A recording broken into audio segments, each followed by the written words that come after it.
Graças a Deus, louvado seja Deus. Agradecemos a Deus por mais esta oportunidade, por meio da rádio Encontro com Deus. Estamos apresentando o 8º ponto de fé da Igreja de Deus, o plano de Deus para a salvação do homem. Antes de adentrarmos no estudo de hoje, vamos trazer o resumo do 6º e 7º ponto de fé, a queda do homem e a punição dos ímpios.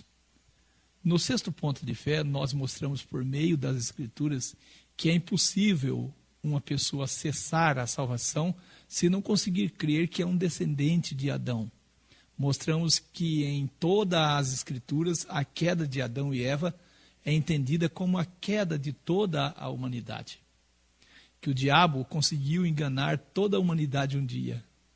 Que Adão e Eva pecaram antes mesmo de comer o fruto proibido.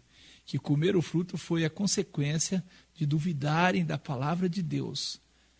Neste estudo nós deixamos claro que firmarmos na verdade é a nossa maior arma contra o diabo e que a confiança em Deus, a fé, é um escudo contra os dardos do maligno. Mostramos também que Adão e Eva, por duvidarem da palavra de Deus, condenou todos os seus descendentes à morte. Assim, a terra deixou de ser o reino dos céus. No programa passado, nós estudamos aqui o 7º ponto de fé, mostramos por meio das Escrituras que devido à queda de Adão e Eva, a morte passou a toda a humanidade e perderam a oportunidade de viver eternamente. Assim, entendemos que a morte e a perdição dos homens não pode ser atribuída a Deus. A morte existe como uma consequência da desobediência à palavra de Deus. Mostramos que o próprio Jesus identificou o diabo como homicida. Podemos ver que a perdição do homem não tem relação nenhuma com um tormento eterno no inferno, mas sim com o deixar de existir. Mostramos que não é possível, pelas Escrituras, acreditar que Deus punirá os pecadores a viver em tormento por toda a eternidade. Mostramos que o lago de fogo apresentado nas Escrituras não tem relação com o lugar de tormento eterno. Não tem relação com o lugar de tormento eterno. O lago de fogo é apresentado nas Escrituras como a segunda morte, a extinção completa do pecado e pecador. Em todas as Escrituras percebemos que o plano de Deus é pôr fim ao pecado na terra. Mostramos que os ímpios, por não aceitar sair da condenação herdada por meio de Adão, vão ser destruídos com o causador do pecado, Satanás. Mostramos que Deus proveu meios para que a humanidade saia da condenação herdada de Adão e viva eternamente. E antes de adentrarmos no estudo de hoje, vamos trazer algo que achamos importante. Em Gênesis 3, versículo 22 ao 24, temos a afirmativa de que, mesmo em pecado, o homem poderia viver eternamente se comesse da árvore da vida. Algo que achamos importante trazer aqui. Muitos podem encarar o fato de Deus não permitir, após o pecado, que Adão e Eva comessem da árvore da vida como um castigo. Eu vejo esta ação de Deus como um ato de amor. Você já pensou como seria viver eternamente em pecado? Se Deus tivesse deixado a humanidade, Adão e Eva, comer da árvore da vida, o inferno imaginário herdado da mitologia grega existiria sim, existiria na terra. A terra seria este inferno imaginário. Hoje traremos o 8º ponto de fé da Igreja de Deus. Plano de Deus para a salvação do homem. Se você não acompanhou a apresentação do 6º e 7º ponto de fé, solicite os áudios, pois temos certeza que o seu entendimento será maior a partir do estudo destes pontos. João 1, versículo 29. No dia seguinte, João o Batista viu a Jesus que vinha para ele e disse: Eis o Cordeiro de Deus que tira o pecado do mundo. Louvado seja Deus. Apesar de toda a rebeldia de Adão e Eva, duvidando de Deus e de seu caráter, Deus ainda olhou e olha com amor para a sua criação. Sabemos que após o pecado, Adão e Eva fugiram e se esconderam de Deus E foi Deus quem foi ao encontro da humanidade caída. E mesmo assim, Deus ouviu várias desculpas da parte deles. Gênesis 3, versículo 8. E ouviram a voz do Senhor Deus que passeava no jardim pela viração do dia. E esconderam-se Adão e sua mulher da presença do Senhor Deus entre as árvores do jardim. E chamou o Senhor Deus a Adão e disse-lhe: onde estás? Até hoje, Deus chama os homens e mulheres: onde estás? Infelizmente, assim como Adão e Eva, a grande maioria da humanidade foge de Deus.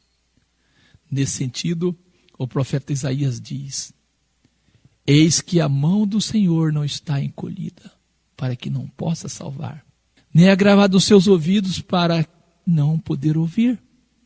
Mas as vossas iniquidades fazem separação entre vós e o vosso Deus, e os vossos pecados encobrem o seu rosto de vós, para que não vos ouça. Isaías 59, versículo 1 e 2. Deus nunca desistiu de sua criação. Desde a queda do homem no Éden, Deus planejou meios para salvar a humanidade e o mundo das mãos do diabo. Satanás mudou o curso do mundo criado, muito bom por Deus. E desde então a situação só piora com o passar dos anos. Deus disse a Adão após a desobediência: porquanto deste ouvido à voz da tua mulher, e comeste da árvore de que te ordenei, dizendo: não comerás dela. Maldita é a terra por causa de ti. Com dor comerás dela todos os dias da tua vida. Gênesis 3, versículo 17.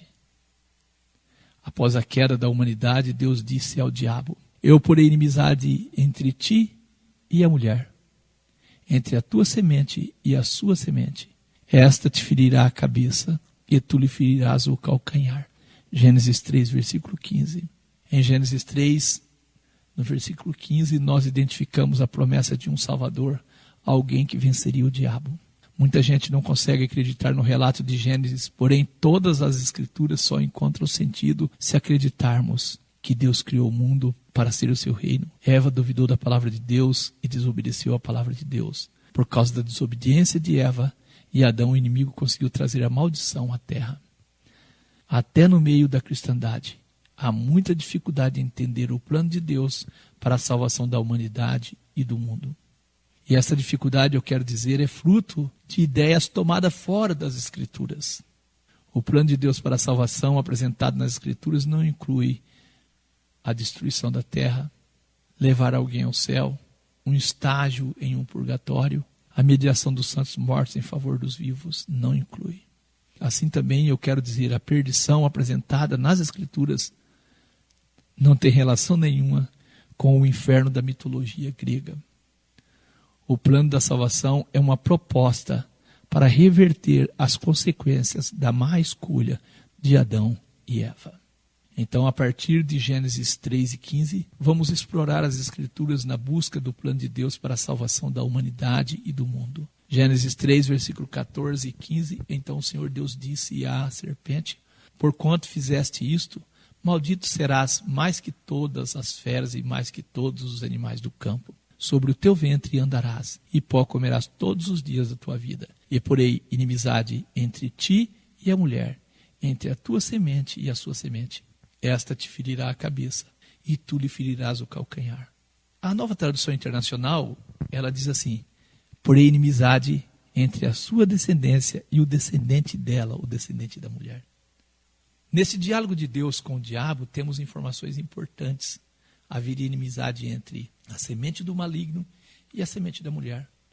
A semente da mulher feriria o diabo na cabeça e o diabo feriria a descendência da mulher no calcanhar. Eu repito, Deus nunca desistiu da sua criação. O plano de Deus começa com um descendente da mulher que vencerá o diabo. Após a queda da humanidade, Adão e Eva, Deus deu sinal de boa vontade em salvar a humanidade. Deus sempre procura, mostra boa vontade. E é comum acreditarmos que a primeira morte ocorrida na terra foi a de Abel, porém esta não é a realidade. Assim nós podemos ler: fez o Senhor Deus a Adão e à sua mulher túnicas de peles e os vestiu. Gênesis 3, versículo 21. Eu pergunto, pele de quê? Apocalipse 13, versículo 8, nós temos uma informação muito importante. Adoraram-no todos os que habitam sobre a terra, adoraram a besta, esses cujos nomes não estão escritos no livro da vida do Cordeiro, que foi morto desde a fundação do mundo. Você entendeu? Que foi necessário a morte de um cordeiro para cobrir a nudez de Adão e Eva. Infelizmente, até os dias de hoje, a humanidade busca se justificar diante de Deus, assim como Adão, que procurou fazer roupas para cobrir a sua nudez. Só Deus foi capaz de cobrir a nudez de Adão e Eva. Porém, isso custou a vida de um cordeiro. O profeta Isaías diz, mas todos nós somos como imundo, e toda a nossa justiça como trapo da imundícia. E todos nós murchamos como a folha, e as nossas iniquidades como um vento nos arrebatam. Isaías 64, versículo 6. A humanidade tem que entender que a salvação só é possível a partir da aceitação do plano de Deus para a salvação do homem e do mundo. João o Batista, quando vê Jesus, ele diz, eis o Cordeiro que tira o pecado do mundo. João 1, versículo 29. Sabendo que o pecado e o efeito dele mudou o curso do mundo criado por Deus, e a grande maioria da humanidade anda segundo a vontade do diabo, sendo assim, o plano de Deus para a salvação é anunciado por um evangelho que apresenta a solução para o problema que surgiu no Éden. Caso contrário, eu digo, é a mesma coisa que ter um diagnóstico de uma doença, não receitar remédios de acordo com o diagnóstico. Não levar o diagnóstico em consideração na hora da prescrição da medicação. Já entendemos que o cordeiro que cobriu a nudez de Adão e Eva é a figura do Salvador. E que em todas as Escrituras esse cordeiro é identificado como sendo Jesus, um descendente da mulher. Assim podemos entender que a salvação da humanidade e do mundo dependia do nascimento do Salvador. O inimigo fez e faz de tudo para impedir que a humanidade entenda o plano de Deus para a salvação. Infelizmente, a humanidade está cega para o propósito de Deus. Quando lemos as Escrituras, deparamos com acontecimentos que tendem a passar desapercebidos. Nesse sentido, vamos buscar alguns nomes importantes ligados diretamente à história do descendente da mulher Jesus e vamos mostrar as lutas enfrentadas por cada um desses personagens. Quando nasceu Caim e Abel, logo o inimigo buscou meios de influenciar os descendentes da mulher para a sua vontade. Não é por acaso que está escrito, não como Caim, que era do maligno, e matou o seu irmão. E por que causa o matou? Porque as suas obras eram más e as de seu irmão justas. 1 João 3, versículo 12.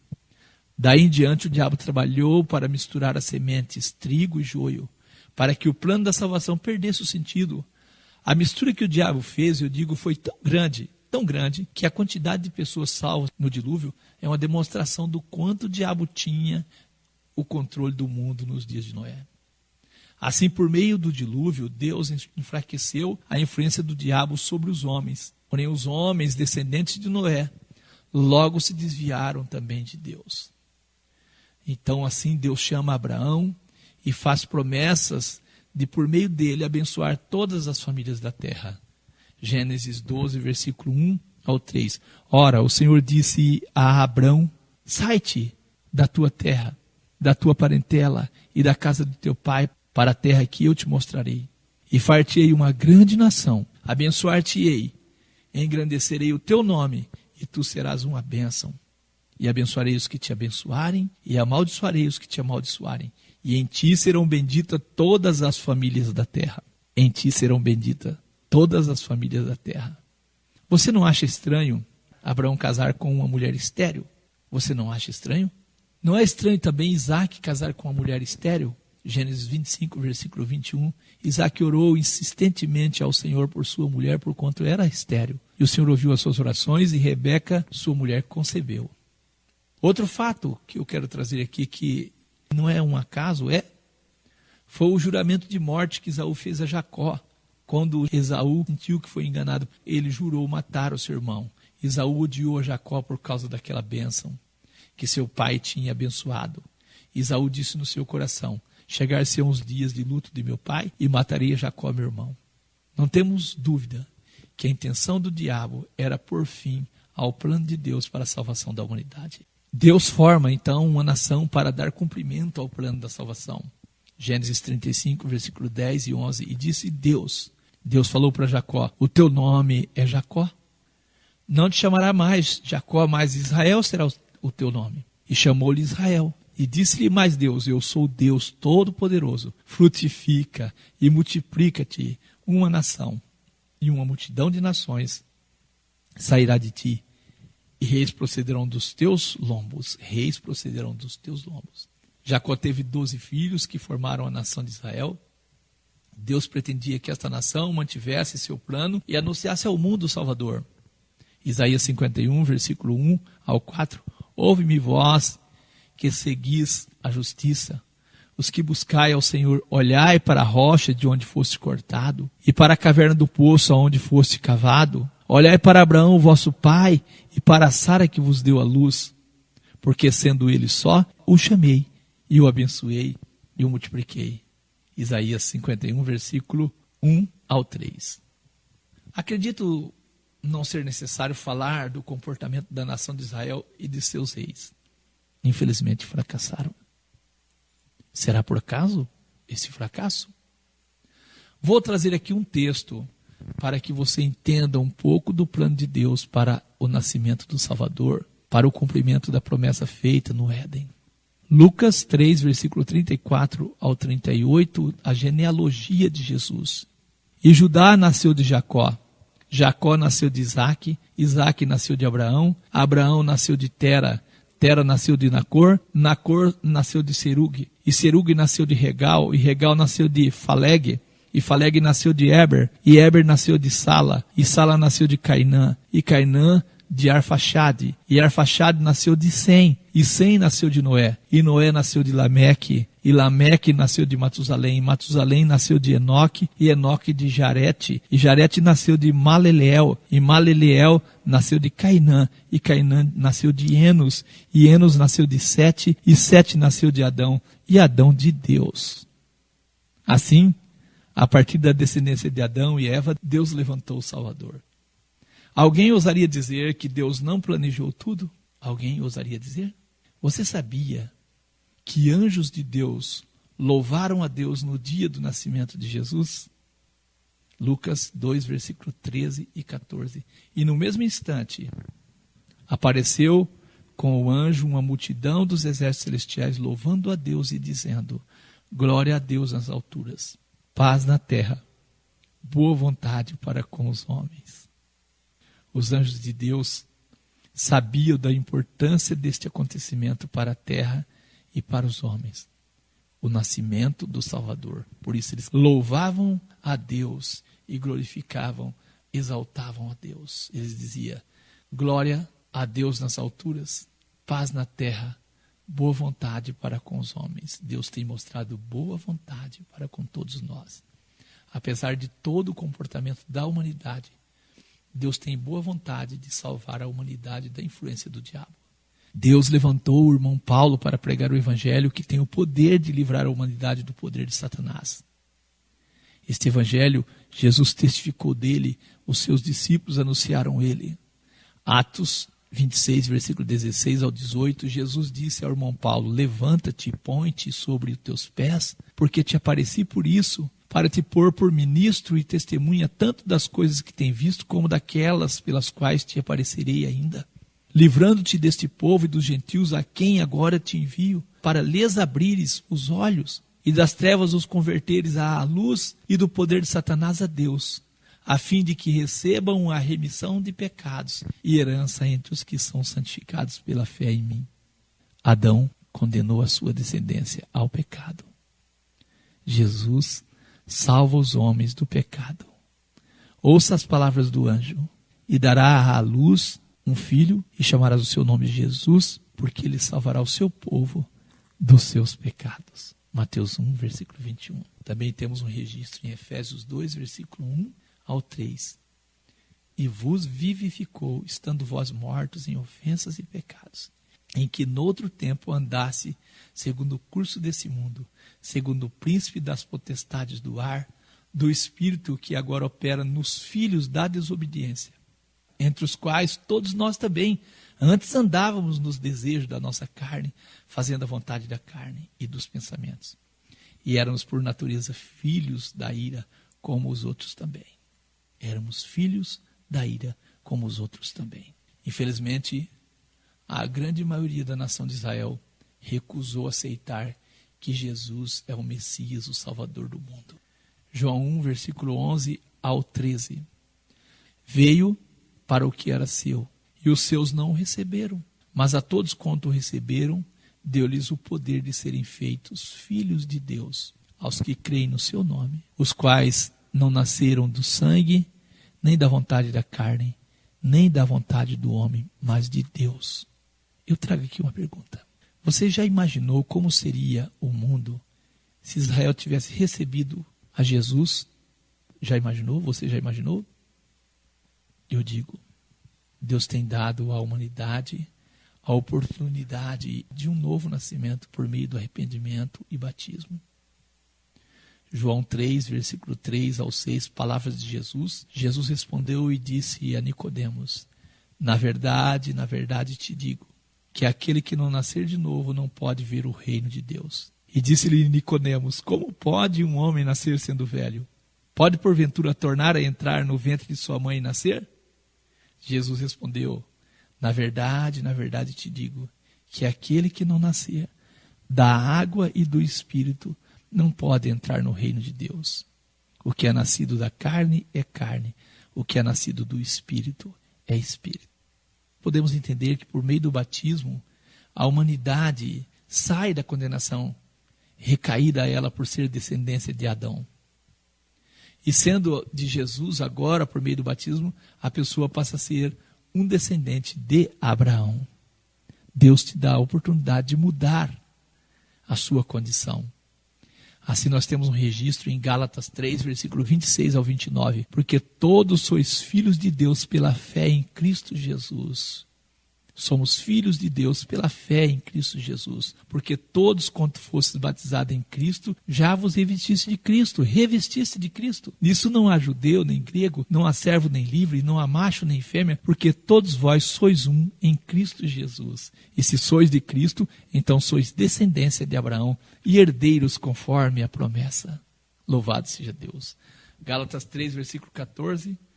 Para que a bênção de Abraão chegasse aos gentios por Jesus Cristo, e para que pela fé nós recebamos a promessa do Espírito. Louvado seja Deus. A bênção de Abraão chegasse aos gentios. E assim nós temos Romanos 6, versículo 3 ao 7. E não sabeis que todos quanto fomos batizados em Jesus Cristo, fomos batizados na sua morte, de sorte que fomos sepultados com ele pelo batismo na morte, para que, como Cristo foi ressuscitado dentre os mortos, pela glória do Pai, assim andemos nós também em novidade de vida. Porque se fomos plantados juntamente com ele na semelhança da sua morte, também o seremos na da sua ressurreição. Sabendo isso, que o nosso homem velho foi com ele crucificado, para que o corpo do pecado seja desfeito, para que não sirvamos mais ao pecado. Porque aquele que está morto está justificado do pecado. Louvado seja Deus. Romanos 8, versículo 1. Portanto, agora nenhuma condenação há para os que estão em Cristo Jesus, que não andam segundo a carne, mas segundo o Espírito. 2 Coríntios 5, versículo 16 ao 21. Assim que daqui por diante a ninguém conhecemos segundo a carne. E ainda que também tenhamos conhecido Cristo segundo a carne, contudo agora já não o conhecemos deste modo. Assim que se alguém está em Cristo, nova criatura é. E as coisas velhas já passaram, e eis que tudo se fez novo. E tudo isso provém de Deus, que nos reconciliou consigo mesmo por Jesus Cristo. E nos deu o ministério da reconciliação. Isto é, Deus estava em Cristo reconciliando consigo o mundo, não lhe imputando os seus pecados, e pôs em nós a palavra da reconciliação. De sorte que nós somos embaixadores da parte de Cristo, como se Deus por nós rogasse. Rogamo-vos, pois, da parte de Cristo, que vos reconcilieis com Deus. Aquele que não conheceu o pecado, o fez pecado por nós, para que nele fôssemos feitos justiça de Deus. justiça de Deus. Graças a Deus. Quero trazer aqui um texto que mostra para nós a importância do batismo para a salvação. Esse texto está em Marcos 16, versículo 15 e 16. E disse Jesus: Ide por todo o mundo, pregai o evangelho a toda criatura. Quem crer e for batizado será salvo, mas quem não crer será condenado. Eu convido você para o próximo programa, o 9º ponto de fé, o batismo, a importância do batismo. Você vai ver nesse ponto de fé. Que Deus te abençoe em nome de Jesus.